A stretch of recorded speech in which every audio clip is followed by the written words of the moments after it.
Parole, Committee on Parole is called back to order. The time is 10:19. Our next case is Mr. Chester Schneider. Mr. Schneider, would you please give us your full name and DOC number? Yes, sir. My name is Chester Schneider Sr., 118779. Thank you. Mr. Schneider, let me explain our process to you. First, I'm going to read some information into the record, then we're going to conduct a parole interview with you. At the appropriate time, we will allow those persons who wish to speak to have their input. You have a number of people that wish to speak today. Normally, we only allow 3 people to speak. You have your sister, Doris Weiss, your friend, Marshall Slay. We have Mr. Darrell Miles from First 72, Mr. Kerry Myers from the Louisiana Parole Project, and of course, your lawyer, Ms. Myers, who is here to represent you. I'm going to ask Mr. Miles and Mr. Myers, and both of them are generally very brief in their presentation. If they would, we're going to let everybody talk, but we would like you to be as precise and concise as possible. So, and after we do that, you'll have an opportunity to say whatever you'd like. And Ms. Myers, I assume you wish to speak after he has his final say. Is that correct?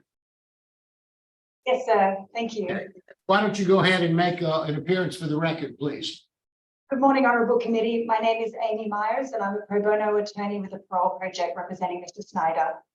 Thank you. Thank you.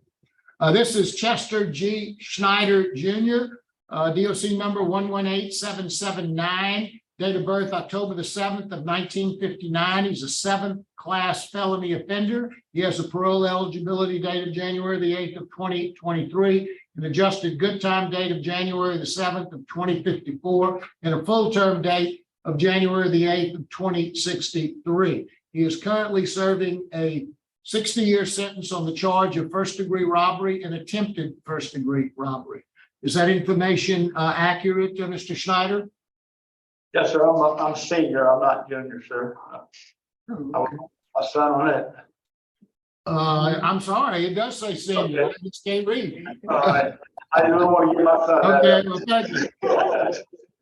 I'm a junior. I should have picked that up, but your case has been assigned to Mr. Pete Freeman. Mr. Freeman will begin our interview process. Would you please answer any questions he might have? Okay, Mr. Schneider, how old are you? 63, sir. Okay, and what's your educational level? I've got a high school graduation and I'm a certified instructor and mentor in heating, ventilation, and air conditioning. Okay, we're going to talk about that a little bit more later. How long have you served on this charge, on the 60 years? Close to 20 years and 8 months. I'd be willing to say this is the longest period you've ever served in jail? Yes, sir. By far. By far. Okay. Yeah, Mr. Schneider, I read your arrest report. You were arrested for first-degree robbery of a gas station. You led them on a high-speed chase, and they caught you. Just kind of tell us, you didn't have a weapon. You acted like you had a weapon, correct? Yes, sir. I had my hand in my pocket. Correct. So what was going on in your life at that time? Why were you robbing a store? I've been most of my life alcoholic and severe drug addict, and I've come to learn that addiction is extremely selfish, and we do these things for ourselves, and we want it, and that's basically what that was all about, was the drug addiction and trying to just do that, get more drugs. Okay, what was your drug of choice at that time? Cocaine. And how old were you when you started using drugs and alcohol? First time I did cocaine, I was 16 years old, and I've done it continuously throughout my adult life.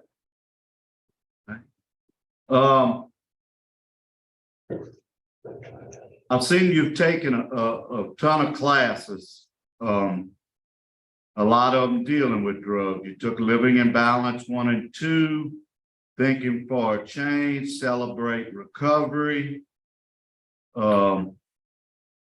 I'm not going to ask you to speak on all of the classes you've taken because it's a lot of classes, but tell me which classes affected you the most and why. That's a good question. It's kind of hard for me to answer because a conglomeration of all of them had outrageous effects in my life. Like I told you before, when I learned how selfish I was and how I left a path of victims in my way for drug addiction, including my family. Excuse me.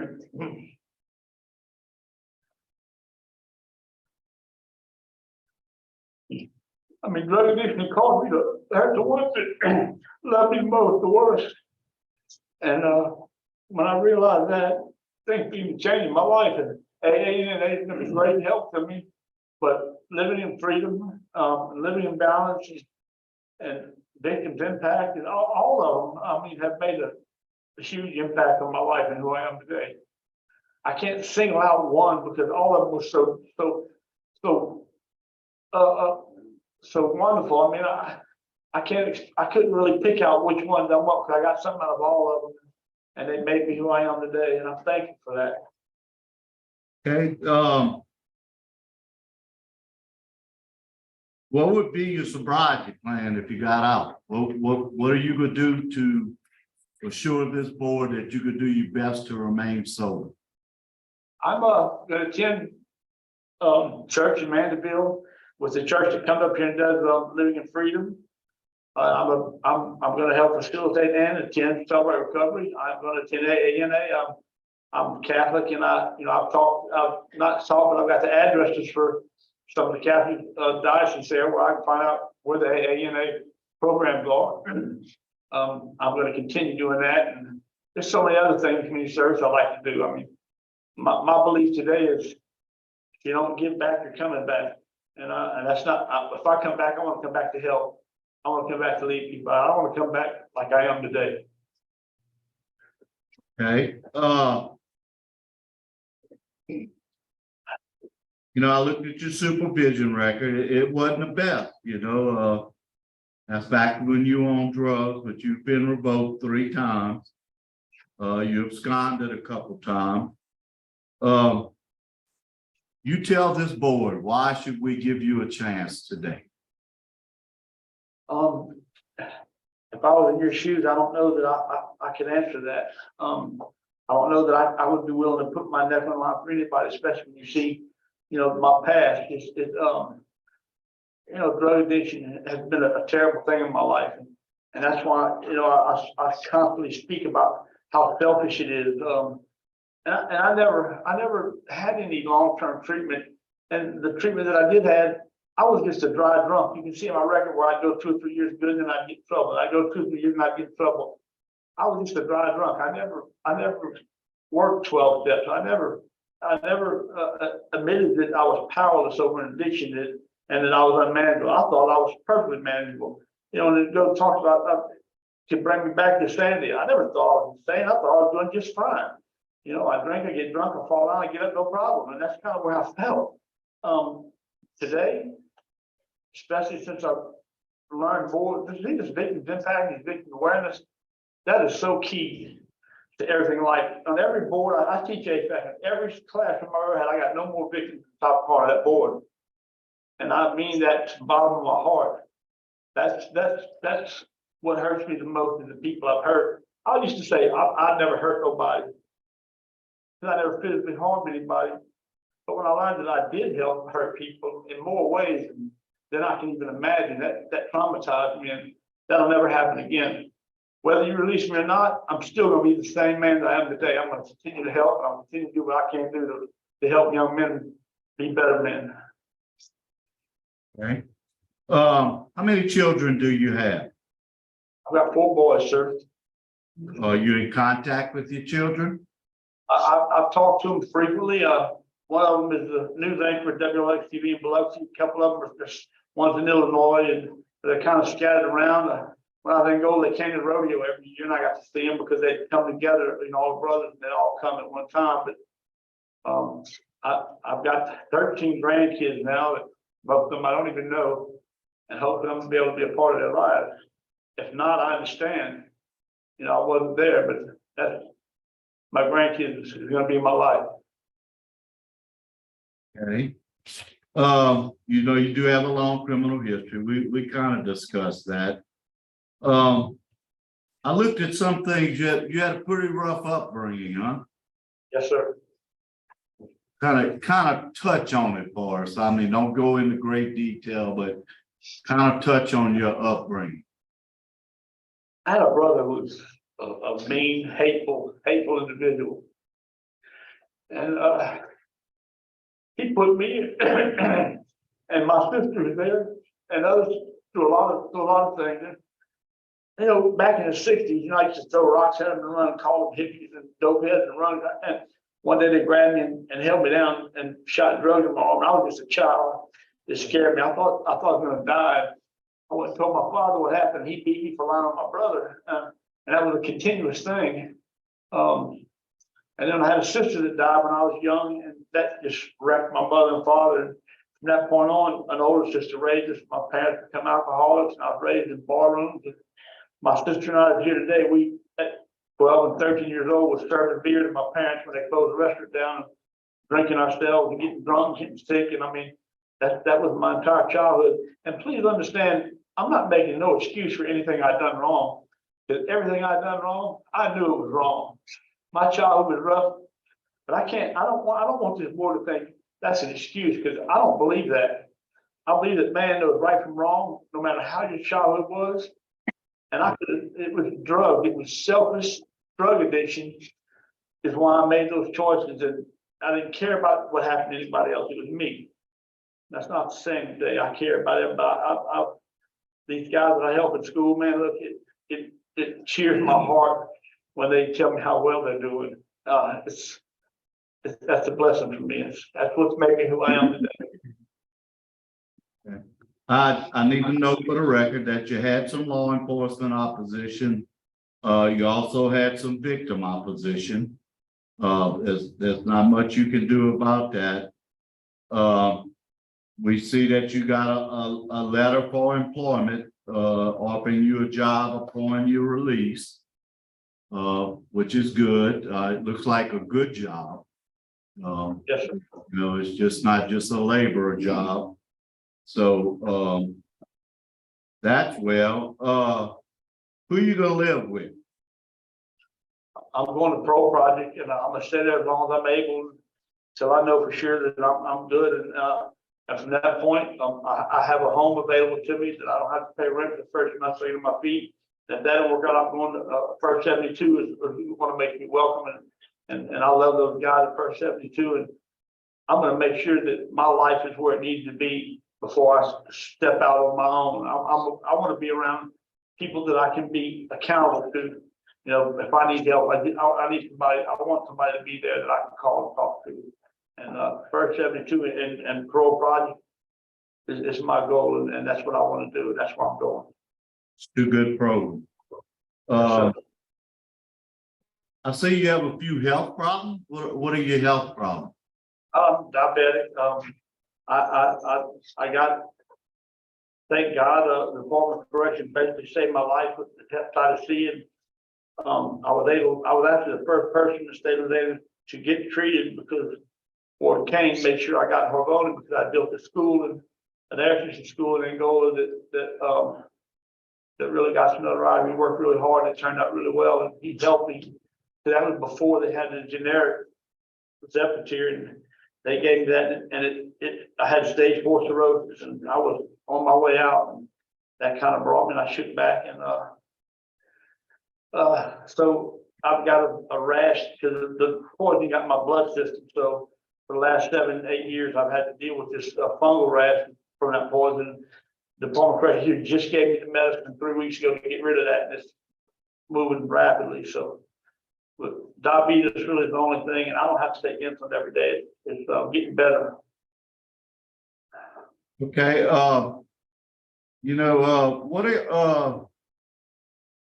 What are some of your other accomplishments? I see you've been an HVAC tutor.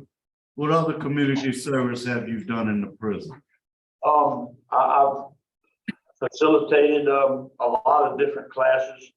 You know, whenever we were in Venture Park, came here, the one staff pulled me up here. I facilitated Celebrate Recovery and victims awareness and Cage of Rage and 100-hour pre-release and helping these guys and seeing, you know, even in all those classes, basically that's what I've done because of my skill set. The Department of Corrections always had a red flag. I mean, you can't go do this, you can't do that, you gotta stay doing this. I mean, I wanted to go to Bible college and I was approved 3 times, but Department of Corrections, no, you can't do that because you fix all of our freezers and coolers, you gotta continue to do this. That's just the way that is, but, you know, I guess in community service, I mean, every time we've had to do sandbagging here, my old self got and done that, so it broke me down, we're gonna do it again here, I think, soon, but every chance I get to do community service, I'm going to, and whatever community service board would put on me, I would welcome. You know. Okay. You've only had 6 write-ups in 21 years. Your last one was in 17. It was serious. It was for intoxication. Warden, what do you have to say about Mr. Schneider? Yeah, Mr. Freeman, I guess what stands out, you know, about Mr. Schneider is, you know, originally he was facing a life sentence with no chance of parole before his sentence got commuted. And, you know, he had started working on himself, working on programs, volunteering, becoming a mentor, an instructor long before he ever even had a parole eligibility date. So I think that speaks volumes to his character and his motivation. Thank you, Warden. I have no further questions. No problem. Okay. Now we'll hear from some of your supporters. Let's hear from Ms. Doris Weiss, your sister. Good morning, Ms. Weiss. How are you? You're on mute. You're on Could mute. you unmute your microphone?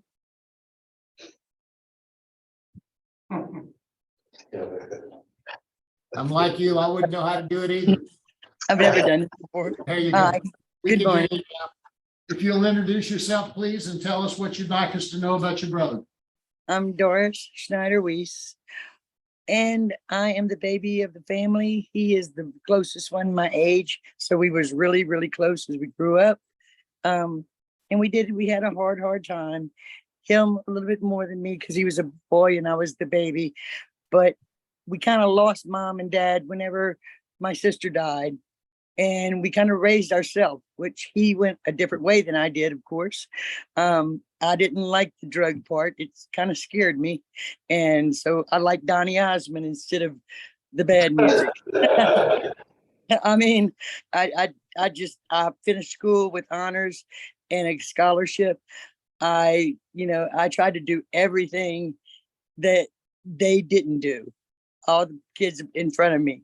And I need him here. I've lost my mom, my dad, my sister, and my brother, and I'm alone. And I just need him here with me. I need him for support, and I know he's a good guy. He's never hurt anyone. I mean, I beat him up. He never beat me up. And I really, really need him here. Even if it's just support. Not having any family is hard, and he's all I have. Thank you very much, Ms. Weiss. We appreciate your comments. Now we're here from Mr. Marshall Slay.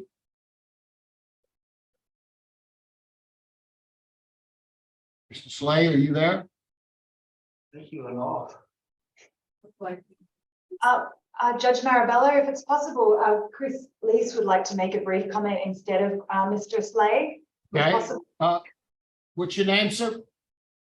My name is Christopher Lease. I am one of Mrs. Schneider's friends as well as students. While I was in prison, I spent my 4th felony offender and spent 10 years incarcerated. My last 4 of those years, or 3 of those years, were spent here at Elaine Hunt with Mr. Schneider.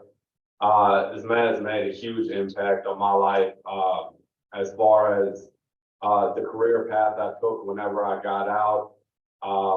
And for me being able to provide for my family, I'm not gonna say it was only him. You know, I've had a lot of people in my life that I've met that have, placed their hands in my life and set me on the path that I'm on. But this man right here, you know, has been an integral part of my success and my recovery. And I think it's a disservice for the community for him to stay in prison any longer than he has to.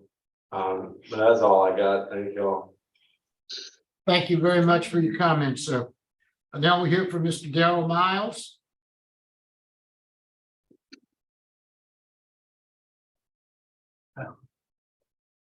It's okay if Mr. Miles doesn't speak. I think Harry Myers has got the reentry. piece. Okay, Mr. Myers, Mr. Kerry Myers. We'll hear from Mr. Kerry Myers. Good morning, Kerry Myers with Louisiana Parole Project. I'll be brief. This is, I think, is all about trajectory. This is all about the trajectory Mr. Schneider has been on since he entered prison.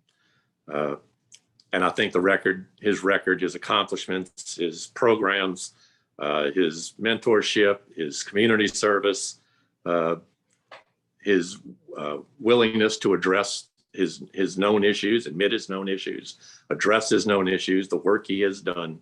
Parole Project is here to provide transitional support. We'll do an evaluation, both a mental health and substance abuse evaluation. We'll assist him in getting, I think he's actually already has an excellent plan for that. We'll assist him in making the connections that he needs to make. He also has family support.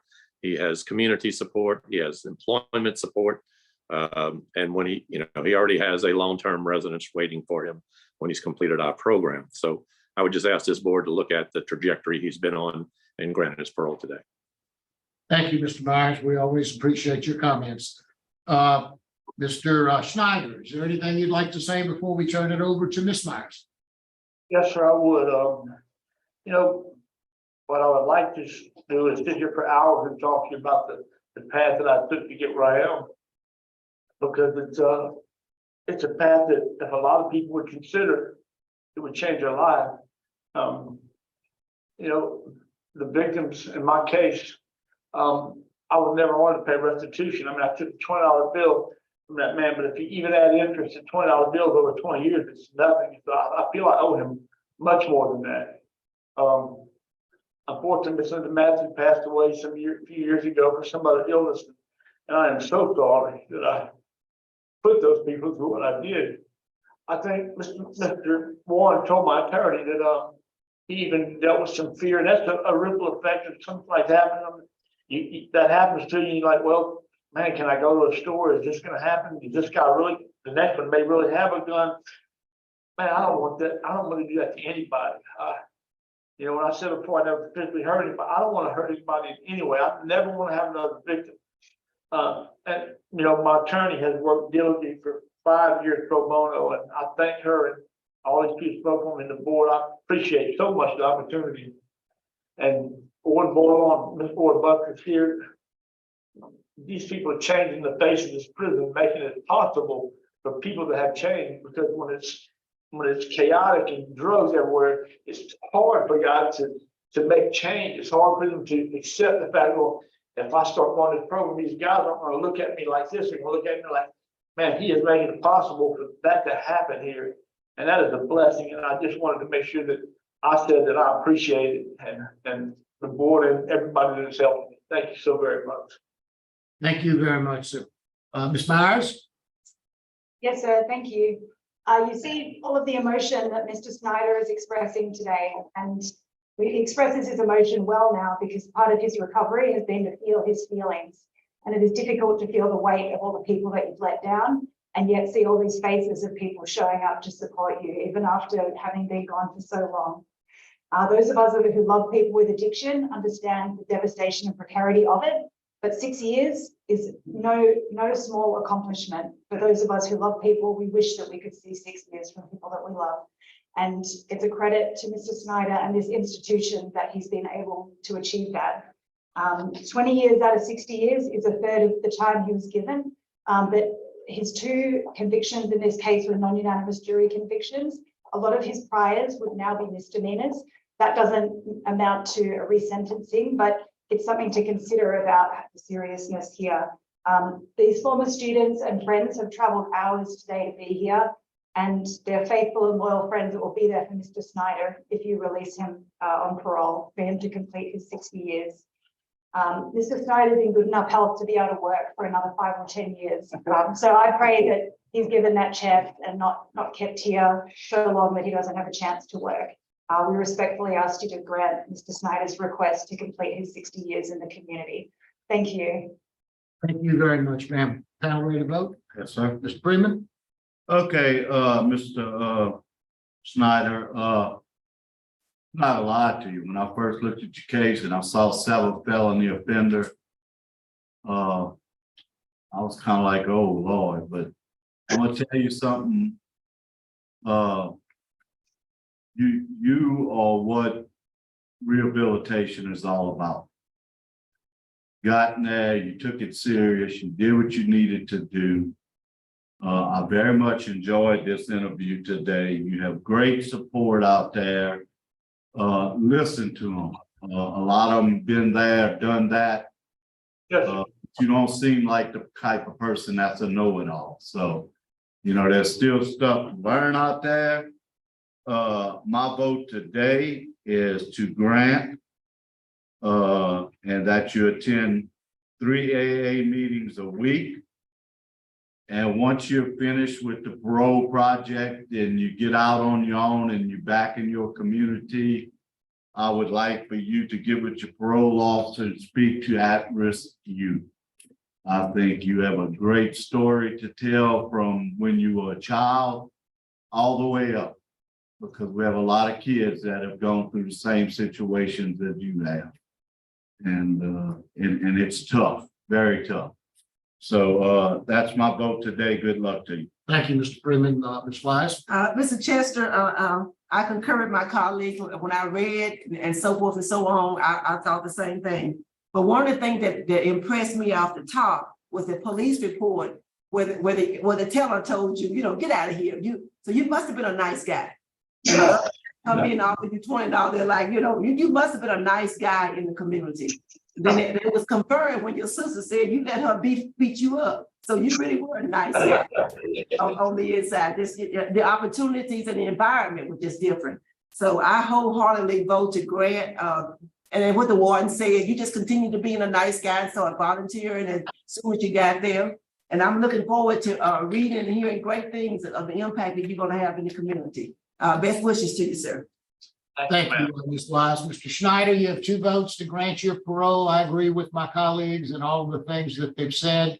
I think you do have a lot to give back to the community, so good luck to you, sir. thank you. Thank you.